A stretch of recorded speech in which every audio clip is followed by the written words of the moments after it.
Hi, I'm Dr. John, and one of the things I'd like to talk about today is icing. So you've heard a lot about icing probably, and you know, if you've been coming here for any length of time, you know that we are all about inflammation management. And one of the best ways that you can reduce inflammation in some of your soft tissue is to ice. When we say ice, we mean ice with actual real ice. And the reason why we recommend ice rather than frozen peas or gel packs is that ice has some very certain physical characteristics that are different than some of the modern things that are out there. I like to say, think of athletes. If you've ever seen athletes and athletic trainers, or you've ever seen a locker room after a Major League Baseball game or football game, what are those athletes using? They're using ice cubes. So we've got $1 million athletes with $1 million contracts playing $1 million games, and they're using cube ice. So that has to tell us something about what cube ice does for us as opposed to gel packs.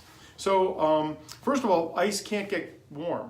So when you use a gel pack, it may come out of the freezer nice and cold, but it will warm up within 20 minutes or so. And even though the surface of the tissue is chilled, down deep where that cold actually has to get, that cold isn't able to penetrate as deep.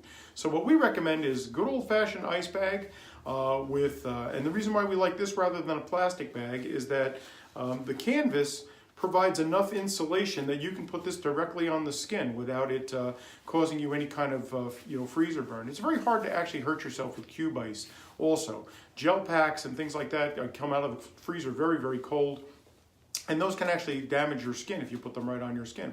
Whereas an ice cube in a bag like this can be put directly on the skin, and it's not going to freeze your skin. It's not going to cause you any damage. The next thing you need to do is you need to actually have the ice on for long enough, okay? Because it's got to penetrate down. 15 or 20 minutes is going to get the surface cold, but in order to get down deep enough, it's got to be on longer. So we recommend cube ice in a bag, on the skin directly with nothing between you and the bag, because the bag is enough insulation for an hour. And I know that seems like a long time, but the first 15-20 minutes is just going to be cold. In fact, the first 5 minutes kind of cold. If you have to take it off, put it back on. After about 15 minutes or so, it'll be numb, and then the next hour or so, that cold will penetrate down, because remember, the ice can't get warm. So we're going to create deeper and deeper chilling layers and suck that inflammation from down deep. Now, you shouldn't ice unless you've talked to us first. There are times when icing is not appropriate.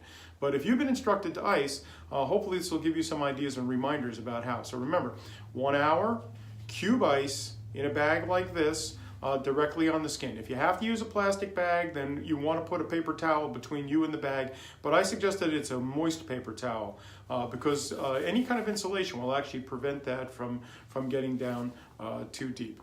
So if you have any questions about icing, feel free to ask us, and I'm sure that we'll be happy to talk to you about it, because we love ice, because we love reducing inflammation. See you on your next appointment.